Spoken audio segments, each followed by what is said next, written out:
Howdy, folks. I'm Rebecca Jolly, the Jolly Alchemist, here today with a neutrino forecast and general ramblings for Friday, the 24th of October, 2025.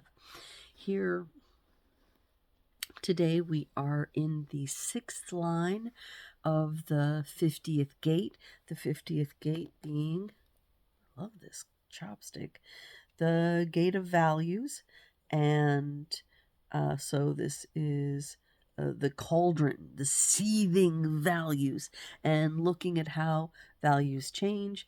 And of course, this is an especially relevant topic when we are thinking about moving forward and leaving behind the age of first line themes, the age of fear, the age of this deep desire to gain intelligence and wisdom.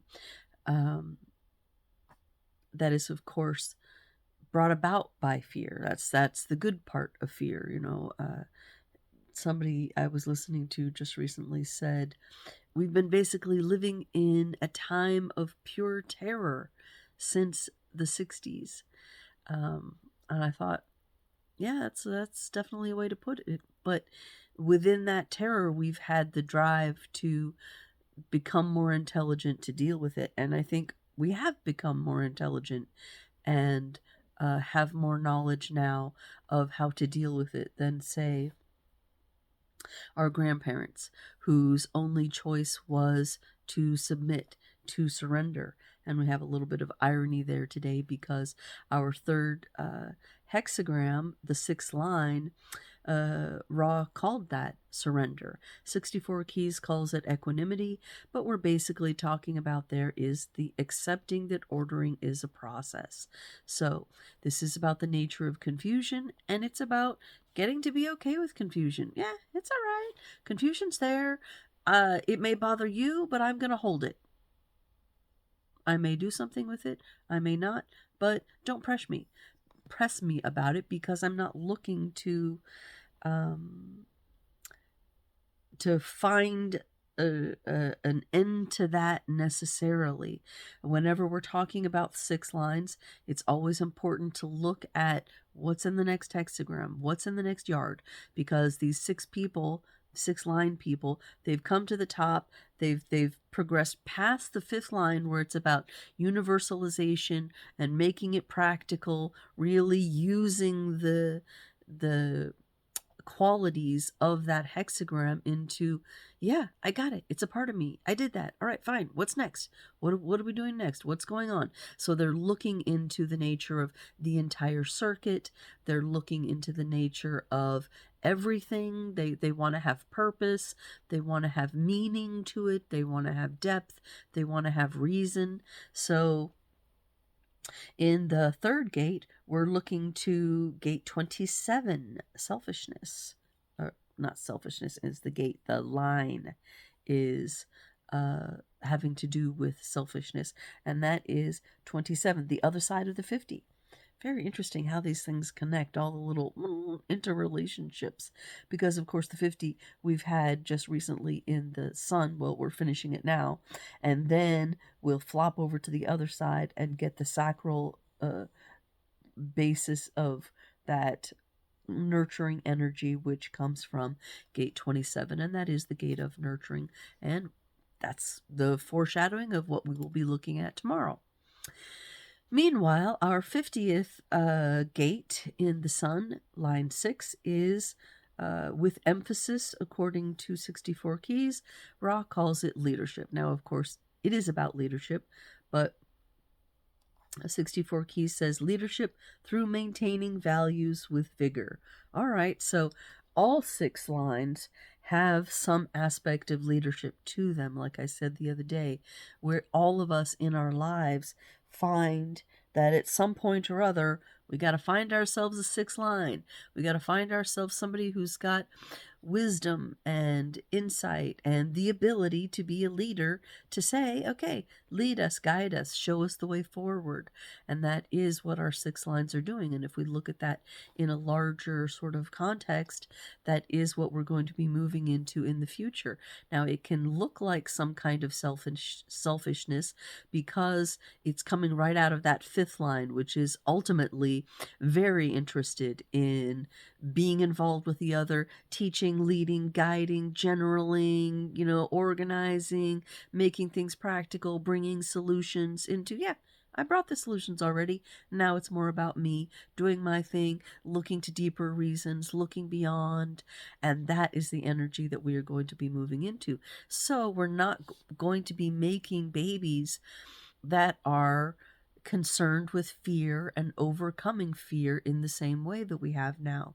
Of course, these things will always exist. Everyone has everything, not all the time. And even in the age of planning, people were carrying the energy of the phoenix.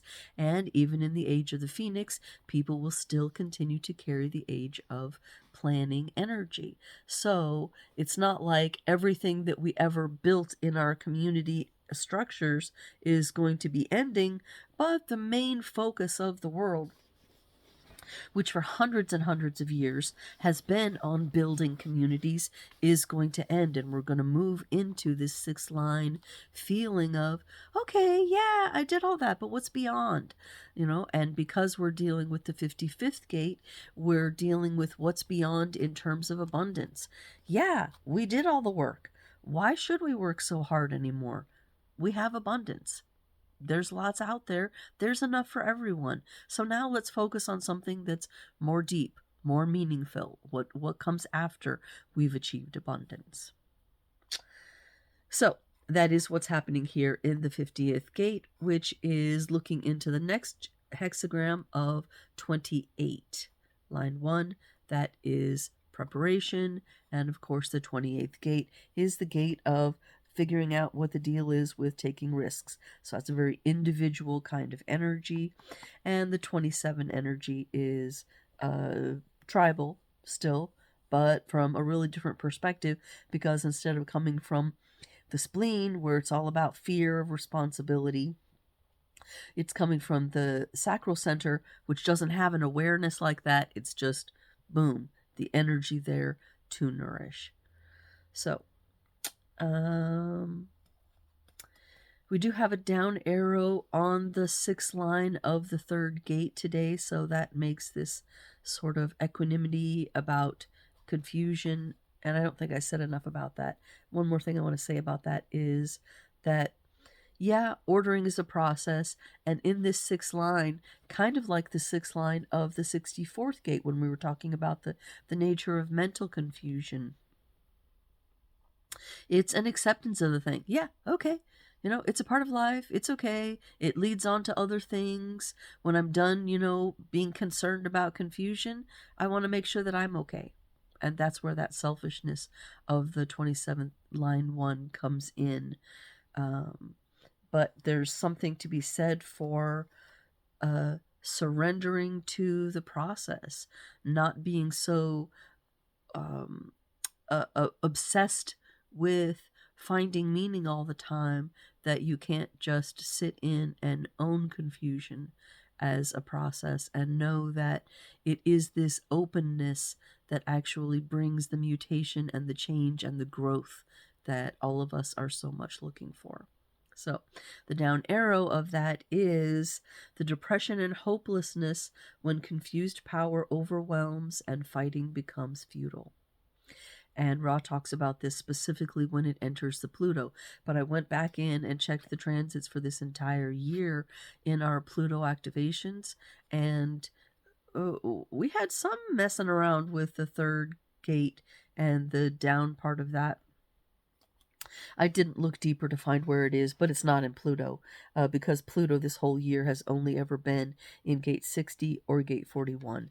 And as soon as it's done with 60 here, it's going to go right back into the 41 again, and that's what the energy that we're going to be carrying into and through 2026. So a lot of this longing for new emotional experiences, that is, of course, the main characteristic of the 41st gate, our initiating codon. We're getting ready to have this energetic push for new experiences, the new age, and what's coming in the whole entire world. So that will be a good thing, because that energy is what we will need to help actually push us in and begin the new age. So that's exciting. The moon starts in 34. I said yesterday that we were going to be feeling some of that energy, and it's totally true. The 34 is here, coming out of the sacral, and it will connect with the 20 because we have that 20 in Uranus. Then the moon will move to gate 9, which is over here, the small taming power, which I do not have. I have the other end of that channel, the ability to sit still and concentrate. And then gate 5, which you can see I do have an activation on, and that is looking into the nature of ritual, waiting, connecting with the flow. But those gates won't make any actual connections in the chart. It's just an activation that's hanging out there. Let's see. Our Mercury and our Mars are still carrying this 43rd gate of inspiration. And Venus is still wandering around in depth there, moving into from line 4 of that, which was restructuring for long-term success, into line 5, action, a preference for action. So depth that wants to do something about it, a depth that wants to communicate itself. So it's going to be particularly looking for some kind of way for that depth to reach the throat. And of course, it won't reach it through this 2034, so it'll still be aching for that 16. So it will cause people who are born on this day to really, really push to get those skills, because they'll have a feeling like, oh, I have depth and I need the skills to get it out. That's the way that happens. Until, of course, we come to conquering both the areas that are undefined in our charts and then the areas that are defined in our charts. Just accepting the knowledge of that is so mind-blowing. It's kind of like, I was trying to explain this to someone the other day, and I didn't actually get to the end of the thing. It's part of the growth and maturation process of like going through therapy. That first you want to rid yourself of all of the negative emotions, the traumas, and the problems that we've had to sit down and stop and focus on in order to grow up. But then when you're done with that, you kind of need to spend some time ridding yourself of the other end of the spectrum too, the pride, because pride is really only the other side of that dynamic of shame. It's a spectrum, yeah. You have shame on one side, pride on the other side, and you can't really get rid of all shame until you get rid of pride as well. And some people say, oh no, pride is good. Well, it is at a stage, just like black and white thinking is good at a stage. But as you mature, you move beyond black and white thinking into a more of an understanding of nuance, the very gray. And that's where facing and overcoming our pride also comes into play, so that at the end of the thing, we can be open to any experience. We don't have to be biased by the fact that we have the ability to explain. Yeah, I can explain shit, but do I need to? Maybe not. And that's the kind of overcoming that can happen when we have awareness of our chart. Yeah, these are the things that I was designed to do. Cool. I will be doing them. But you know what? I'm going to be doing them whether I'm concentrating on them or not. So do I need to concentrate on them, or do I need to accept that it's okay to not actually be doing that as well as to be doing that? Maturity lies there. So that's basically our activations for today. I did talk about the connections we're making. There's a song for today that seemed very appropriate in the wake of looking at the final versions of values and laws and changing things, and also what it's like to be confused and to see that confusion is not something that needs to be gotten rid of necessarily, because it's useful, it brings change, it brings growth, it brings progress. The song is The Climb by Miley Cyrus. There's always going to be another mountain to climb, so you're never really going to escape from confusion on some level. Of course, I am starting to feel like we're having enough of a real gift in this time to have not only the culmination of the age of fear in the last first line of the planning cross that we're leaving, that has led us to gain more and more intelligence. But because of the nature of our connection as humans now with technology, with the internet, we're actually able to network and interface and find the clues, the tips and the tricks and the answers that have never before in the history of our planet been accessible to people on such a wide scale as they are now. And what that's really contributing to is the end of oppression from political sources, because they can't control the information like they could before. There's too much information out there, and we are no longer willing to be slaves to that. We're in this global time of calling and crying out for freedom, for release, so that we can have the time to explore our individuality in a little more selfish way. I've been your fucking slave long enough. Now it's time for me to look at me and do me and have my processes and my time.